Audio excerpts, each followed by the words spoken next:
Hi guys, welcome two माय channel. आप सभी को मेरा प्रणाम। आज मैं आप सभी के लिए बहुत ही प्यारा देवी गीत लेकर आई हूँ, जो कि बहुत ही प्यारा है। और आप सभी पहली बार सुन रहे हैं, देख रहे हैं, तो मेरे चैनल को सब्सक्राइब करिएगा, लाइक करिएगा, ज़्यादा से ज़्यादा शेयर भी करिएगा।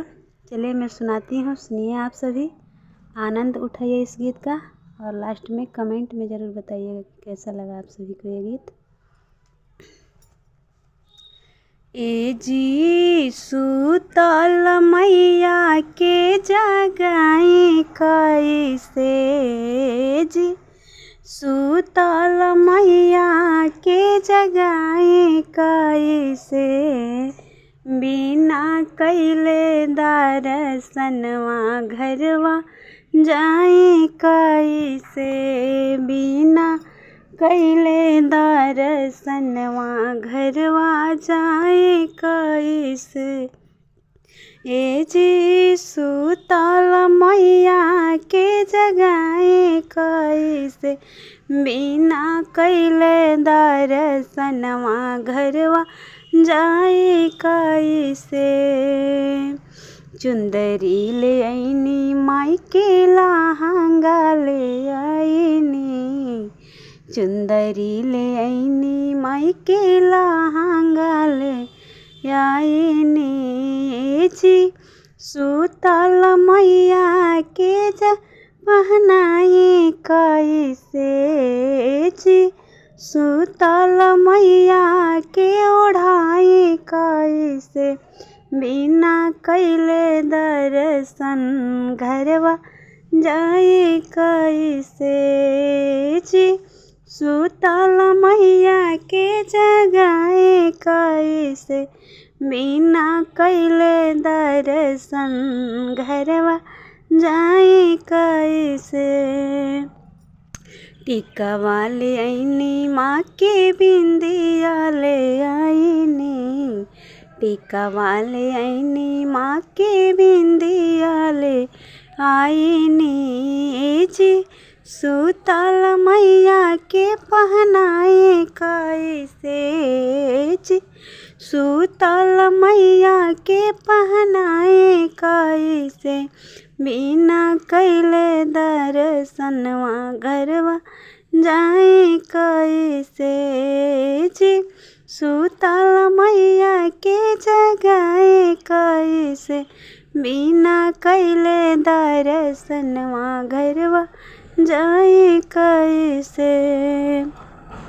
झुमका ले आईनी माँ के नथिया ले आईनी, झुमका ले आईनी माँ के नथिया ले आईनी, जी सुतल मैया के पहनाए कैसे, जी सुतल मैया के पहनाए कैसे, बिना कैले दर्शनवा घरवा जाए कैसे, बिना कैले दर्शन घरवा जाए कैसे।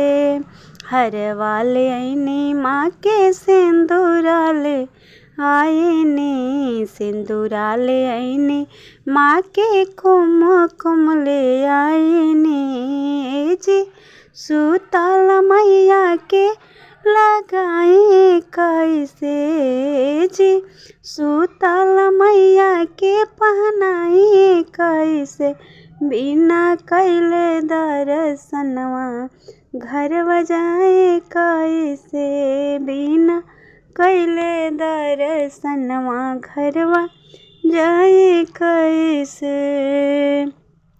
पहला ले आईनी माँ के बिछिया ले आईनी, पहला ले आईनी माँ के बिछिया ले आईनी, जी सुतल मैया के पहनाए कैसे, जी सुतल मैया के पहनाए कैसे, बिना कैले दर्शनवा घरवा जाए कैसे, बिना कैले दर्शनवा घरवा जाए कैसे जी, सुतल मैया के जगाए कैसे जी, सुतल मैया के जगाए कैसे, बिना कैले दर्शनवा घर बजाए कैसे। चूड़िया ले आईनी माँ के कंगना ले आईनी, लहठी ले आईनी माँ के चूड़िया ले आईनी। हे जी, सुतल मैया के पहनाई कैसे जी, सुतल मैया के पहनाई कैसे, बिना कैले दर्शनवा घरवा जाए कैसे, बिना कैले दर्शनवा घरवा जाए कैसे।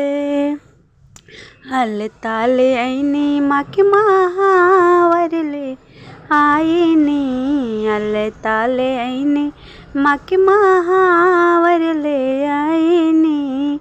हे जी, सुतल मैया के लगाई कैसे जी, सुतल मैया के लगाई कैसे, बिना कैले दर्शनवा घर बजाए कैसे, बिना कैले दर्शनवा घर बजाए कैसे। फल वाले आईनी माँ के जाला वाले आईनी, फल वाले आईनी माँ के जाला वाले आईनी जी, सुतल मैया के खिलाई कैसे जी, सुतल मैया के जल पियाई कैसे, बिना कैले दर्शन घरवा जाए कैसे, बिना कैले दर्शनवा घरवा जाए कैसे जी, सुतल मैया के जगाए कैसे जी, सुतल मैया के जगाए कैसे, बिना लिहाले आशीष घरवा जाए कैसे, बिना छुआले चरण घरवा जाए कैसे, बिना लिहले आशीर्वाद घरवा जाए कैसे।